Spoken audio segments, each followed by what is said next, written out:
Mongolian food is, I would say, like 90% of the time very delicious, extremely good, well made. I mean, it's really delicious, even though they don't use a lot of materials. There's a lot of countries where they only have these 5 ingredients, but out of the 5 ingredients, they can make a lot of that, and that is exactly what Mongolia is like.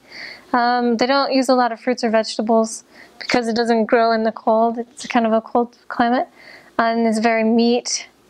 There's a lot of meat, but it's very well done.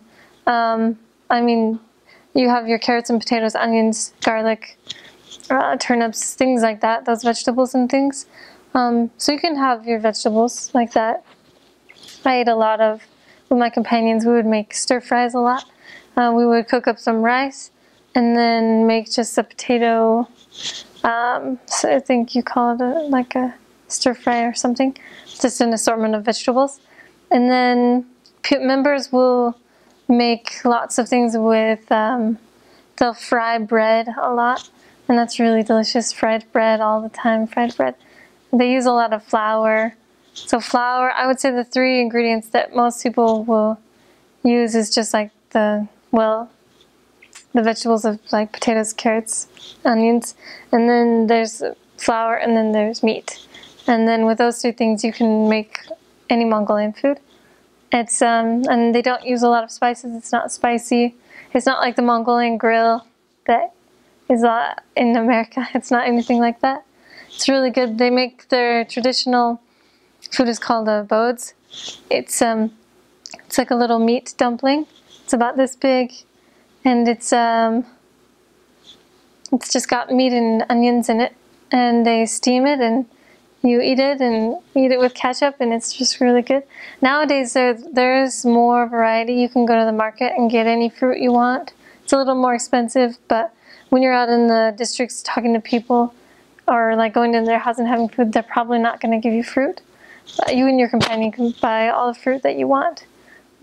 So missionaries are really spoiled nowadays. It's not like it was 20 years ago. The food is mostly delicious. If you don't like meat, this maybe will be hard because there's a lot of meat. And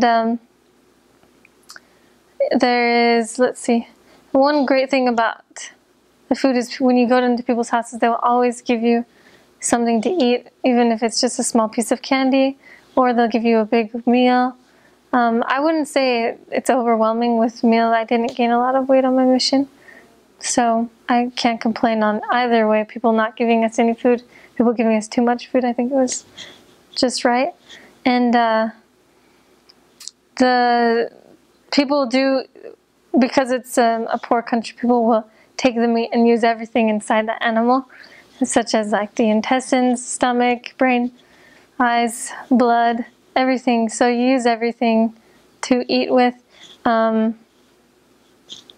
you'll get used to that. And so I had a lot of intestinal soup, which sounds gross, but it was all right, you know. It was good. And we ate lots of meat that you wouldn't, or like I would never have thought to eat that part of the body. But it was good that I don't have complaints. Just don't be a picky eater, don't be rude and turn down people's food. They use a lot of milk products too.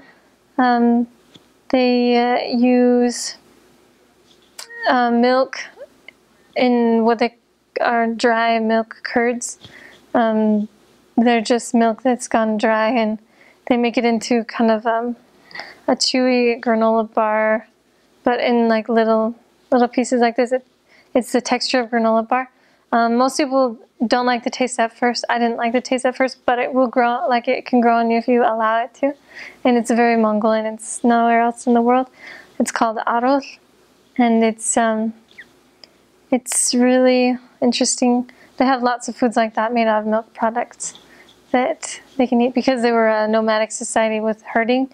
They are mostly just using meats and milk that you get from, you milk the cow and the horse, and you make that, and the goats, and then you will have your cows and your sheep, and you eat the meat from them.